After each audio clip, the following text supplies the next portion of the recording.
नमस्कार सभी का स्वागत है आप सभी का मेरे चैनल मिशन एग्जाम में, जहां पर हम अपनी आगामी उत्तर प्रदेश राजस्व लेखपाल की परीक्षा हेतु और आने वाले उत्तर प्रदेश पुलिस की परीक्षा हेतु, समीक्षा अधिकारी हेतु आने वाले जितने भी उत्तर प्रदेश या फिर राज्य से संबंधित जितनी भी परीक्षाएं आने वाली हैं, उनमें जो है जितने में भी एनसीईआरटी का पाठ्यक्रम है, उन सभी एनसीईआरटी को हम कवर कर रहे हैं मिशन एग्ज़ाम के इस प्लेटफॉर्म पर। तो आई होप कि आप सभी को पसंद आ रहा होगा। और उसी के क्रम में हम इतिहास में हमने इसके पहले तीन जो है चैप्टर सॉल्व कर लिए हैं। इसके पहले वाला चैप्टर था वेद, आर्य और ये सब चीज़ें थी। और आज हम देखेंगे जैन, बौद्ध और संगम से संबंधित जितने भी प्रश्न बनेंगे, नए प्रश्न कितने बनते हैं, कौन से विचार बनते हैं, सभी चीज़ों को एनसीईआरटी की भाषा में हम लोग आज देखने चल रहे हैं। तो बिना किसी देर के हम लोग सिर्फ पढ़ाई पर ध्यान देंगे, क्योंकि और भी क्लासेस कंप्लीट करनी है मुझे। ठीक है, आइए चलते हैं सीधे प्रश्नों की ओर श्रृंखला पे। बहुत ही इम्पोर्टेंट प्रश्न है, आप सभी लोग इसको ज़रूर से ज़रूर ध्यान दे करके पढ़िए। ठीक है, आइए प्रश्न संख्या 1 पे चलते हैं, जहाँ पर कि सुमेलित करना है संगम काल में हुई जो है संगीतियाँ हैं और उनके अध्यक्षों के बारे में पूछा गया है। तो प्रथम संगम संगीति के जो है अध्यक्ष कौन थे?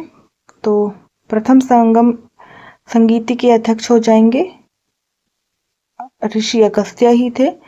और द्वितीय संगम संगीति के अध्यक्ष थे तोलकाप्पियर थे, ये भी सही है। तृतीय के नक्कीरर थे। तो यहाँ इस प्रकार यहाँ पर 1 2 3 मतलब सही सब सुमेलित है। आइए प्रश्न संख्या 2 की तरफ देखते हैं। निम्नलिखित में से कौन से पूर्वकालीन तमिल साहित्य में उल्लिखित पथकर था? पथकर इन द सेंस की सड़क पर जो लगने वाला कर था, उसको क्या कहा जाता था तमिल साहित्य में? तो वो तमिल साहित्य में व्यापारियों द्वारा माल ले जाने पर चुंगी वसूल की जाती थी, जो आज के डेट में चुंगी कही जाती है। और यह चुंगी तमिल में किस नाम से प्रसिद्ध था? उल्गू नाम से। ठीक है, तो यहाँ पर ऑप्शन सी सही हो जाएगा। सॉरी, कुछ ज़्यादा ही बड़ा हो गया, उल्गू नाम था। ठीक है, आइए प्रश्न संख्या 3 की तरफ चलते हैं। निम्नलिखित में से कौन एक स्त्री अलवार संत है? अलवार संत हैं अंडाल। ठीक है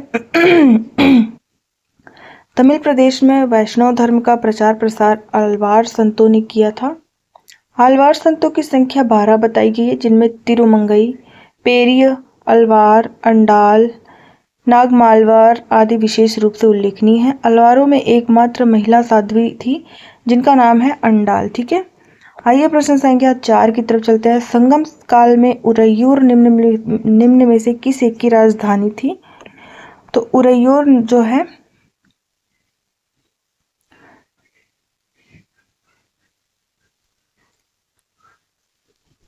उरैयूर किसकी राजधानी थी, इसमें ये पूछा गया है। तो उरैयूर राजधानी थी चोल की राजधानी थी। चोलों की राजधानी उरैयूर थी। ठीक है, और चेर की राजधानी थी कुरुबुर थी, करवूर थी, पांडकी, कोरकई और मदुरई थी। आइए प्रश्न संख्या 5 की तरफ। संगम काल में निम्नलिखित में से कौन पश्चिम तट के पत्तन थे? तो पश्चिम तट के पत्तन थे मुशिरी, तोंडी और कोडुमडम। ठीक है, तो यहाँ पर ऑप्शन सी सही हो जाएगा। और इसको जब हम लोग देखेंगे अपने जो है बुक्स के माध्यम से और अपनी हैंड रिटन नोट्स के माध्यम से, तो बहुत ही मज़ा आएगा। ये सब पढ़ने में बहुत ही अच्छा लगेगा और अभी तो हम लोग सबसे पहले एनसीईआरटी का प्रैक्टिस सेट करेंगे, जो कि आगामी लेखपाल के एग्ज़ाम के लिए बहुत ही इम्पोर्टेंट है। क्योंकि लेखपाल में सिर्फ ऐसे ही पूछे जाएंगे क्वेश्चन, 1 लाइनर क्वेश्चन ही पूछे जाएंगे, और प्रैक्टिस सेट लेखपाल के लिए बहुत ही ज़्यादा इम्पोर्टेंट है।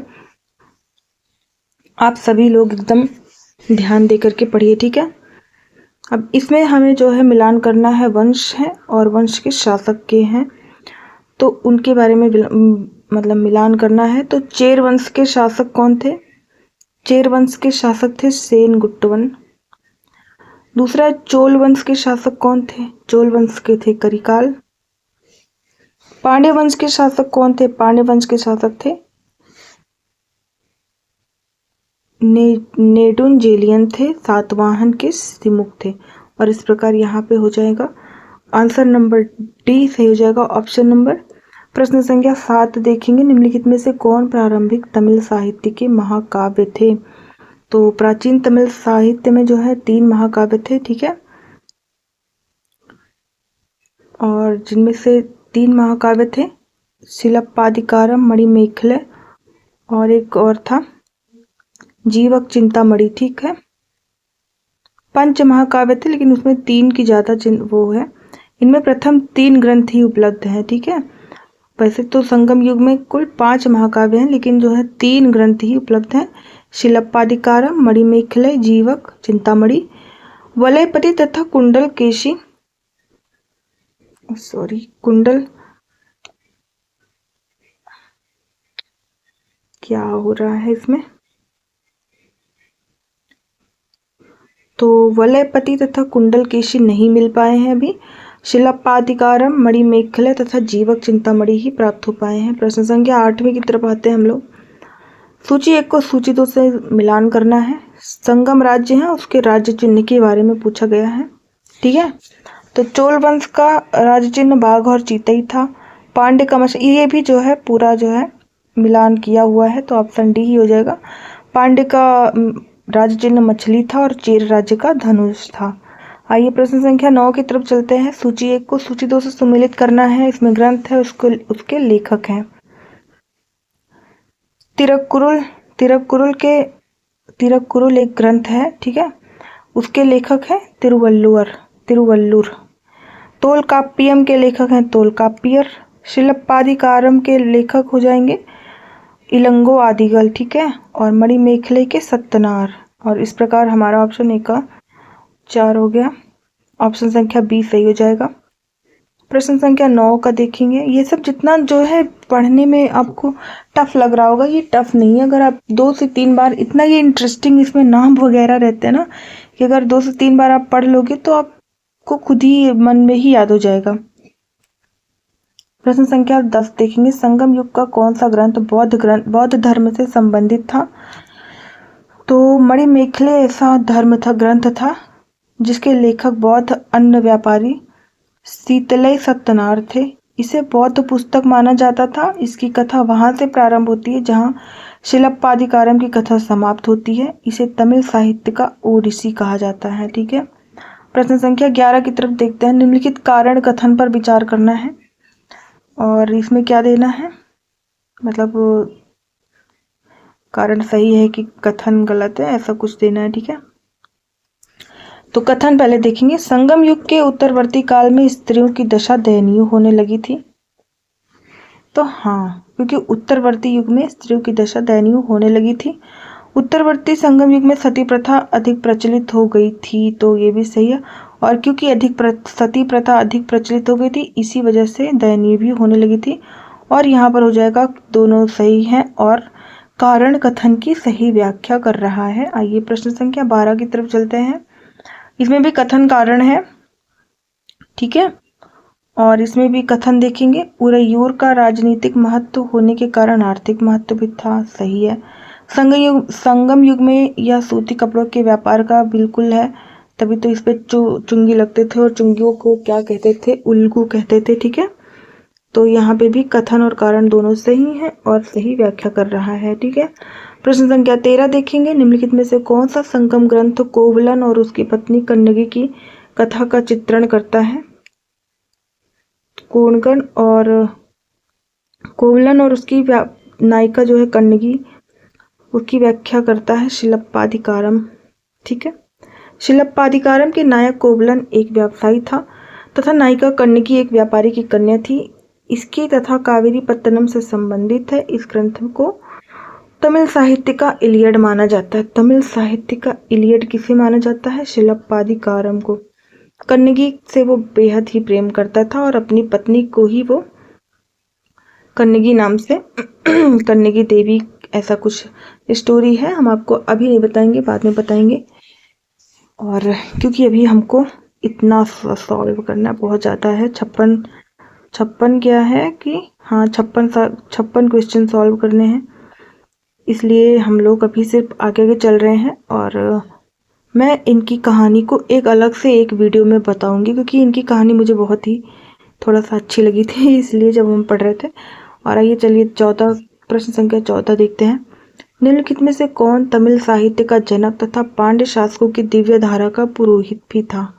तो वो कौन था? ऋषि अगस्त्य थे। ठीक है, आइए प्रश्न संख्या 15 की तरफ। संगम काल में रोम और तमिलनाडु के मध्य घनिष्ठ व्यापार वाणिज्य संबंध थे। अनेक वस्तुओं का रोम को निर्यात होता था। निम्नलिखित में से कौन सी वस्तु निर्यात में शामिल नहीं थी? तो मसाले होते थे, वैदूर्य होता था, हाथी दांत। शराब नहीं थी। ठीक है, निर्यातित वस्तुओं में गरम मसाले, हाथी दांत की बनी वस्तुएं, रेशमी वस्त्र, मोती, बहुमूल्य रत्न, नीलम, वैदूर्य, तोता, मयूर, बंदर आदि प्रमुख थे। जबकि आयातित वस्तुओं में घोड़ा, मदिरा, सीसा, सोना और चांदी प्रमुख थे। प्रश्न संख्या 16 की तरफ देखेंगे। दूसरी सदी ईसा पूर्व तक दक्षिणी प्रायद्वीप के ऊपरी भाग के निवासियों को क्या कहा जाता था? विशाल पाषाणकालीन निवासी कहा जाता था। प्रश्न संख्या 17 है। महाभारत के सर्वप्रथम तमिल अनुवादक कौन थे? पेरुंदेवनार थे। ठीक है, पेरुंदेवनार को महाभारत के सर्वप्रथम तमिल अनुवादक कहा जाता है। आइए प्रश्न संख्या 18 देखते हैं। निम्नलिखित में से किस एक स्थान पर तीनों संगम साहित्य सभाएं आयोजित की गई थी? तो इसमें जो है तीनों संगम साहित्य सभाएं जो है मदुरई में आयोजित की गई थी। ऐतिहासिक युग के प्रारंभ में दक्षिण भारत का क्रमबद्ध इतिहास हमें जिस साहित्य से ज्ञात होता है उसे संगम साहित्य कहा जाता है। संगम शब्द का अर्थ परिषद या गोष्ठी होता है। संगम शब्द का अर्थ क्या होता है? परिषद या गोष्ठी होता है, जिनमें तमिल कवि एवं विद्वान एकत्र होते थे। परंपरा के अनुसार अति प्राचीन समय में पांड्य राजाओं के संरक्षण में कुल 3 संगम आयोजित किए गए थे। इनमें संकलित साहित्य ही संगम साहित्य कहा जाता है। प्रश्न संख्या 19 देखते हैं। संगम युग के दौरान चेर, चोल तथा पांड्यों के बीच संघर्ष का मुख्य कारण क्या था? महत्वपूर्ण व्यापारिक केंद्रों के अधिकार के कारण थे। वो जो है सभी व्यापारिक केंद्रों पर अधिकार करना चाहते थे। प्रश्न संख्या 20। 16 महाजनपद का उल्लेख किस ग्रंथ में मिलता है? 16 महाजनपद का उल्लेख किस ग्रंथ में मिलता है? अंगुत्तर निकाय में। लगभग 6ठी शताब्दी ईसा पूर्व में गंगा, यमुना, दोआब एवं बिहार में लोहे के प्रचुर उपयोग के कारण अधिशेष उत्पादन होने लगा था। उत्तर वैदिक काल के जनपद अब महाजनपदों में परिवर्तित हो गए। बौद्ध ग्रंथ के अंगुत्तर निकाय में। ठीक है, मोस्ट इंपॉर्टेंट ये है कि बौद्ध ग्रंथ के अंगुत्तर निकाय किससे संबंधित है? बौद्ध ग्रंथ से। एवं जैन ग्रंथ भगवती और भगवती सूत्र किससे संबंधित है? जैन ग्रंथ में 16 महाजनपदों का उल्लेख मिलता है। ठीक, आहत सिक्के कब मिले हैं? तो आहत सिक्के 5वीं शताब्दी ईसा पूर्व में मिले हैं, जिनको न्यूमिस्मैटिक्स कहा जाता है। सिक्कों के अध्ययन को न्यूमिस्मैटिक्स कहते हैं। भारत की प्राचीनतम सिक्के 5वीं शताब्दी ईसा पूर्व से प्राप्त होते हैं। इन्हें आहत सिक्के या पंच मार्क्ड कॉइन कहा जाता है। ये जो है चांदी के बने होते थे। ठीक है, प्रश्न संख्या 22 पे देखेंगे। सूची को सूची 2 से सुमेलित करना है। और आइए देखिए सूचियों में क्या है। जनपद है और उनकी राजधानियां दी गई हैं। तो मगध की राजधानी क्या हो जाएगी? मगध की राजधानी राजगिरी हो जाएगी। कौशल की राजधानी क्या होगी? कौशल की राजधानी कौशलाधीश यानी अयोध्या। वत्स की राजधानी वत्स हो गया है भाई कौशाम्बी, आधुनिक प्रयागराज वगैरह इन सब में शामिल था। कुरु की राजधानी इंद्रप्रस्थ हो जाएगी। और इस प्रकार हमारा ऑप्शन डी सही हो जाएगा। ठीक है, प्रश्न संख्या 23 देखेंगे। बौद्ध संगीतियां हैं, स्थल है। ठीक है, इसको तो मैंने उंगलियों पे याद किया था भाई, और आप लोगों को भी ऐसे ही बताऊंगी। और ऐसे सन देखेंगे तो प्रथम, द्वितीय, तृतीय। प्रथम 483, द्वितीय 383 और तृतीय 250 और चतुर्थ जो है प्रथम शताब्दी से। ठीक है, और इसको याद करना है। इसका पहले देख लेते हैं। ठीक है, ये तो मिला हुआ है। प्रथम बौद्ध संगीति पहला राजगिरी। उंगलियों पे मैंने याद किया था। उंगलियों पे राजगिरी, वैशाली, पाटलिपुत्र, कुंडलवन, यानी 4 उंगलियां होती हैं। 4 पहले पे राजगिरी, दूसरे पे वैशाली, तीसरे पे पाटलिपुत्र, चौथे पे कुंडलवन, ठीक है। तो यानी पहले प्रथम बौद्ध संगीति का कहाँ हुआ था? राजगृह में, दूसरा वैशाली, तीसरा पाटलिपुत्र, चौथा कुंडलवन में। इस प्रकार आंसर डी सही हो जाता है। 24वां देखेंगे, निम्नलिखित कथनों पर विचार करिए। महाजनपद काल से संबंधित है ये कथन। पहला कथन है, फसलों पर लगाए गए कर सबसे महत्वपूर्ण थे क्योंकि अधिकांश लोग कृषक ही थे। प्रायः उपज का 1/6 हिस्सा कर के रूप में निर्धारित किया जाता था जिसे भाग कहा जाता था। आइए प्रश्न से कथन दूसरा देखेंगे। कारीगर प्रायः श्रम के रूप में कर चुकाते थे, जैसे कि एक बुनकर, लोहार या सुनार को राजा के लिए महीने में 1 दिन काम करना पड़ता था। कथन 3 है, पशुपालकों को जानवरों या उनके उत्पाद के रूप में कर देना पड़ता था। तो यहाँ पर तीनों सही हो जाएगा। ये सभी चीजें महाजनपद काल में थी, ठीक है। आइए प्रश्न संख्या 25वां देखें। निम्नलिखित में से कौन सा एक कथन सही नहीं है? भद्रबाहु में मगध के राजा उदयन के काल में कल्पसूत्रों की रचना हुई है। ऐसा कुछ नहीं है, ये गलत हो जाएगा। कौन सा कथन सही नहीं है? तो ये हो जाएगा, महावीर ने ऋजुपालिका, ये तो सही है भाई एकदम, मतलब ये इसमें सही है, बाकी उसमें नहीं सही है। इसमें उसमें कहाँ आप लोग समझ नहीं पा रहे होगे, बताती हूँ मैं आपको। इसमें पूछा है कि कौन सा कथन सही नहीं है, ठीक है। तो महावीर ने ये सही है, महावीर को ऋजुपालिका नदी के तट पर ही कैवल्य ज्ञान प्राप्त हुआ था। जैन धर्म लिच्छवियों का राज्य धर्म, ये भी सही है। हरिभद्र एक जैन विद्वान थे, ये भी सही है। अब 9वीं शताब्दी तक था या नहीं था, लेकिन हरिभद्र एक जैन विद्वान था, ये तो सही है। और फिर इस अनुसार पे ये गलत हो जाएगा और आंसर के तौर पे यही सही हो जाएगा, ठीक है। भद्रबाहु एक जैन आचार्य थे। जब मगध में 12 वर्ष का दुर्भिक्ष पड़ा तो चंद्रगुप्त राज्य त्याग कर जैन आचार्य भद्रबाहु के साथ संलेखना के लिए श्रवण बेलगोला, जो कि मैसूर के निकट है, वहां चले गए थे, कर्नाटका में। संलेखना पद्धति क्या होती है कि इसमें जो है जिन लोगों ने मतलब संलेखना पद्धति जैनियों में ही होती है, और इसमें जो है इंसान पहले भोजन त्यागता है, मतलब लाइफ सपोर्टिंग सिस्टम जो होता है वो सब कुछ धीरे धीरे छोड़ देता है। सबसे पहले वो भोग विलास छोड़ता है, फिर धीरे धीरे वो भोजन छोड़ता है। एक हिसाब से आप समझिए कि आत्महत्या ही है। मरने के लिए वो अपना लाइफ सपोर्टिंग सिस्टम जो होता है वो धीरे धीरे छोड़ता चला जाता है। पानी छोड़ता है, फिर बाद में फिर ऐसे ऐसे सांस लेना छोड़ता है, एकदम वीक होके। और मुझे तो ये पद्धति भाई बड़ी बेकार लगती है। ये कौन सी बात है कि एकदम से मरने के पहले अपने शरीर को इतना ज़्यादा कष्ट देना है आपको, ना तो खाना, ना पानी, ना हवा, ना कुछ भी। खैर वो उनकी सभ्यता संस्कृति है। सूची 1 को सूची 2 से सम्मिलित करना है। 26वें क्वेश्चन में बौद्ध संगीति है और उसके अध्यक्ष है, तो इसको भी आप ऐसे उंगलियों पर ही याद करना। बौद्ध संगीति, जिस प्रकार हमने चारों उंगलियों पर रख के बौद्ध संगीति याद की थी, उसी प्रकार इसको भी चारों उंगलियों पर रख के प्रथम के महाकश्यप, द्वितीय के साबकमीर या सर्वकामिनी लिखा है इसमें, बट उनका नाम सर्वकामी था, ठीक है। तृतीय संगीति के मोगली पुत्र तिस्स हो गए। चौथी के वसुमित्र अश्वघोष, जो कि उपाध्यक्ष थे। आइए प्रश्न संख्या 27 की तरफ चलते हैं। आलार कलाम कौन थे? आलार कलाम जो है बुद्ध के एक गुरु थे। जब बुद्ध ने जो है 29 वर्ष की अवस्था में घर को छोड़ा था, तो उन्हें जो है गृह त्याग के पास अड़ोमा नदी के तट पर अपने सिर को मुंडवाकर उन्होंने भिक्षुओं को काषाय वस्त्र धारण किया। 7 वर्ष तक ज्ञान की खोज में इधर उधर भटके।